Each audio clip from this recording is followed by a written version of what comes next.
امام امیر کائنات کی جب ملاقات ہوئی تو امام نے پوچھا تمہارا نام کیا ہے؟ تو اس وقت حضرت میثم تمار نے کہا کہ میرا نام سالم ہے۔ تو امیر کائنات کا جملہ تھا کہ مجھے اللہ کے رسول نے خبر دی ہے کہ تمہارا نام سالم نہیں بلکہ تمہارا نام میثم ہے۔ تو اس وقت حضرت میثم تمار نے ایک جملہ کہا، اور وہ جملہ یہ تھا کہ اللہ کے رسول نے بالکل سچ کہا ہے کہ میرا نام سالم نہیں ہے، میرا نام میثم ہے۔ میرے والد نے میرا نام میثم رکھا تھا، البتہ میں جس عورت کا غلام ہوں اس نے میرا نام سالم رکھا ہے۔ حضرت میثم تمار کا یہ جملہ کہنا کہ اللہ کے رسول نے سچ کہا ہے، اگر آپ تاریخ میں جا کے دیکھیں تو ایک سوال اٹھتا ہے کہ میثم تمار نے اسلام قبول کب کیا؟ تو کہتے ہیں یہ جو جملہ ہے حضرت میثم تمار کا، یہ بتاتا ہے کہ وہ اس سے پہلے ہی مسلمان تھے۔ امیر کائنات نے خریدنے کے بعد آزاد کر دیا۔ امیر کائنات کے خاص صحابی رہے اور امام نے انہیں علم سکھایا جسے علم منائے اور بلایا کہا جاتا ہے، کہ جس میں انسان یہ جانتا ہے کہ سامنے والے کی موت کب اور کیسے واقع ہوگی۔ میثم تمار کربلا کے واقعے کے وقت موجود تھے، زندہ تھے۔ کربلا میں شریک کیوں نہیں ہوئے؟ تاریخ کہتی ہے کہ حضرت میثم تمار شہر مدینہ آئے، کوفہ میں رہتے تھے، مدینہ آئے امام حسین علیہ السلام سے ملنے کے لیے۔ امام حسین گھر پہ نہیں تھے۔ جناب ام سلمہ سے کہا کہ حضرت ابا عبداللہ کو میرا سلام کہیے گا کہ اب ہماری ملاقات روز محشر ہوگی۔ جب جناب میثم تمار دوبارہ شہر کوفہ کی طرف آ رہے تھے، مقام قادسیہ پہ جناب میثم تمار کو گرفتار کیا گیا۔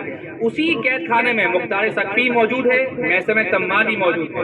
مختار ثقفی کو میثم تمار نے کہا تھا کہ مختار تم آزاد کر دی جاؤ گے اور خون امام حسین علیہ السلام کا انتقال ہوگا، البتہ مجھے شہید کر دیا جائے گا۔ میثم تمار کو جب ابن زیاد طلب کرتا ہے اور کہتا ہے کہ تم اظہار برات کرو، تو اس وقت میثم تمار منع کر دیتے ہیں۔ تو ابن زیاد حکم صادر کرتا ہے کہ انہیں سولی پہ لٹکایا جائے، ہاتھ اور پیر کاٹ دیے جائے۔ میثم کا جملہ تھا کہ بالکل سچ کہا امیر کائنات نے۔ ابن زیاد لعنت اللہ علیہ کہتا ہے کہ کیا کہا تھا؟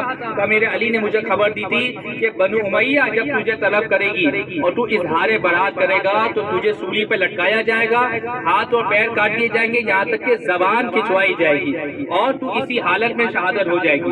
ابن زیاد کہتا ہے کہ اگر یہی بات ہے تو میں تجھے سولی پہ لٹکاؤں گا، تیرے ہاتھ اور پیر بھی کاٹ لوں گا، البتہ تیری زبان نہیں کھچواؤں گا، یہاں تک کہ نعوذ باللہ کہ تیرا علی جھوٹا ثابت ہو جائے اور تجھے موت آ جائے۔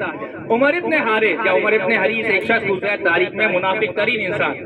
امیر کائنات نے جب میثم تمار کو یہ خبر دی تھی کہ تمہیں سولی پہ لٹکایا جائے گا، تو میثم تمار اس شخص کے پاس آ کے کہتے تھے کہ میں عنقریب تیرا پڑوسی بنوں گا، تیرا جیران بنوں گا۔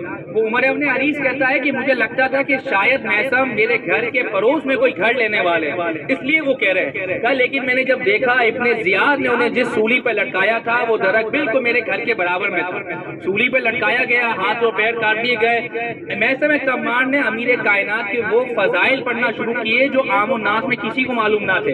ابن زیاد مجبور ہوا کہ حکم دیا جائے میثم تمار کی زبان کو کھچوایا جائے۔ تاریخ اسلام میں پہلا شہید یعنی اول من ملجوم، کہ تاریخ اسلام کا پہلا شہید کہ جس کی موت زبان کھچوانے سے واقع ہوئی ہو، وہ میثم تمار کی ذات ہے۔